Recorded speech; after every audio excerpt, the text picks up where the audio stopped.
नमस्कार, आपके साथ हूं मैं आरजू दुबे और आप देख रहे हैं श्रेष्ठ उत्तर प्रदेश। नमस्कार, मैं हूं गार्गी। हम आपके लिए लेकर आए हैं यूपी राउंड अप। हम आपको तेज रफ्तार से दिखाएंगे उत्तर प्रदेश की हर खबर, देश के सबसे बड़े सूबे की हर वो हलचल जो आपकी जिंदगी से सीधा जुड़ी है।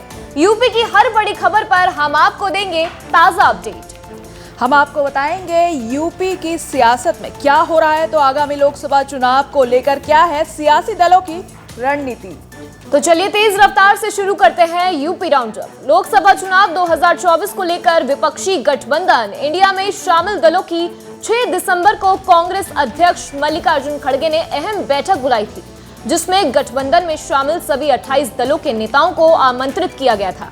लेकिन इस बैठक में सपा अध्यक्ष अखिलेश यादव के शामिल होने पर सस्पेंस बना हुआ था। इससे पहले हुई इंडिया गठबंधन की तीनों बैठकों में अखिलेश यादव शामिल हुए थे, लेकिन हाल ही में कांग्रेस और सपा के बीच बयानबाजी तल्ख हो गई थी और राजस्थान मध्य प्रदेश में सीटों के बंटवारे को लेकर सपा कांग्रेस की अनबन खुलकर सामने आ गई थी। वहीं ममता, नीतीश, हेमंत सोरेन ने भी बैठक में शामिल होने में असमर्थता जताई थी, जिसके चलते इस बैठक का भविष्य में अधर में लटक गया और इंडिया गठबंधन के भविष्य पर भी सवाल उठने लगे हैं।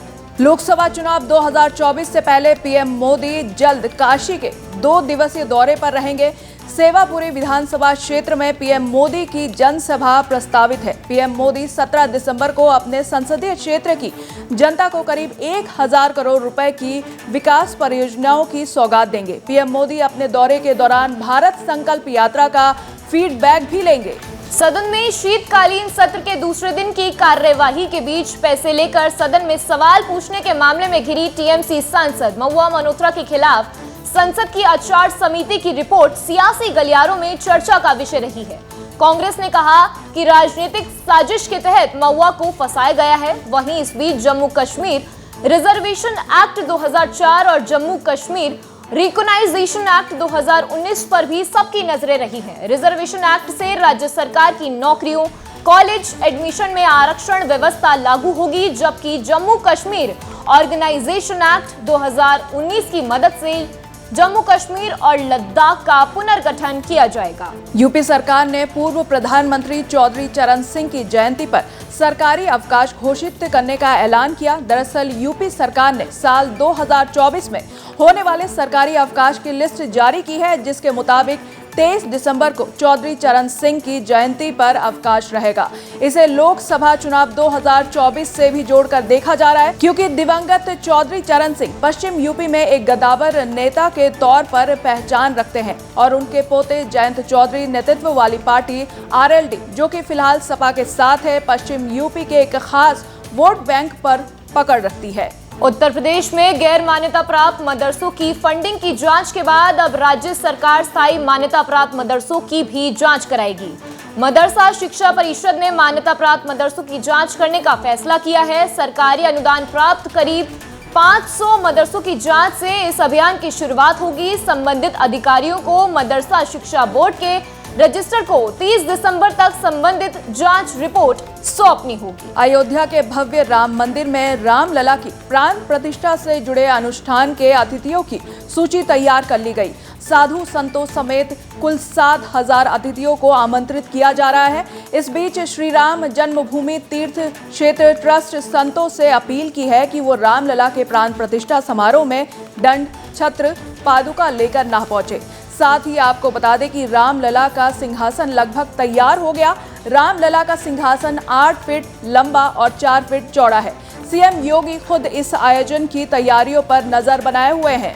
वहीं यूपी के गाजियाबाद स्थित एक पश्चिमी स्कूल के शिक्षक पर गंभीर आरोप लगे हैं। खबर है कि एक बच्चे ने डेस्क पर जय श्री राम लिखा था, जिसके खफा शिक्षक ने बच्चे के चेहरे पर व्हाइटनर लगा दिया और उसे क्लास में प्रताड़ित किया। घटना की सूचना मिलने के बाद हिंदूवादी संगठनों ने स्कूल के बाहर प्रदर्शन किया है, जिसके बाद आरोपी शिक्षक को निलंबित कर दिया गया है। सपा के पूर्व सांसद धर्मेंद्र यादव ने बदायूं में एमपी एमएलए कोर्ट में सरेंडर किया है, जिसके बाद उन्हें न्यायिक हिरासत में लिया गया। बाद में 20,000 रुपए के मुचलके पर धर्मेंद्र यादव को जमानत मिल गई। दरअसल धर्मेंद्र पर 2022 विधानसभा चुनाव के दौरान नियम विरुद्ध आंगनबाड़ी और आशा कर्मचारियों को प्रलोभन देकर इकट्ठा करने का आरोप है। मामले में धर्मेंद्र के साथ 2 अन्य आरोपियों ने भी कोर्ट में सरेंडर किया था।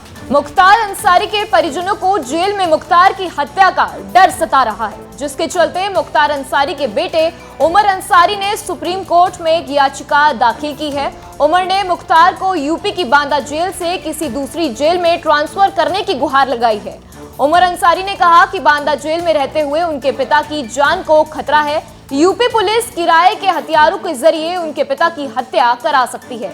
इसके लिए साजिश रची जा रही है। उन्हें यूपी पुलिस पर बिल्कुल भरोसा नहीं है। कानपुर में चोरी की अनोखी वारदात सामने आई है। दरअसल चोरों ने रावतपुर में पहले एक घर से करीब 8 लाख रुपए की ज्वेलरी और 1 लाख रुपए की नकदी चोरी की। फिर चोरों ने घर में बैठकर बाकायदा चाय नाश्ता किया और उसके बाद चोर घर में रखा हुआ सारा खाना खा गए। पीड़ित अजय निगम ने बताया कि वो घर में ताला लगाकर अपने बड़े भाई के बीमार बेटे को देखने अस्पताल गए थे। जब वो लौट कर आए तब तक चोर अपना काम करके 9-2-11 हो गए थे। पुलिस घटनाक्रम की फिलहाल जांच कर रही है। आपने तेज रफ्तार से देखा यूपी राउंडअप। बने रहिए हमारे साथ, देखते रहिए श्रेष्ठ उत्तर प्रदेश।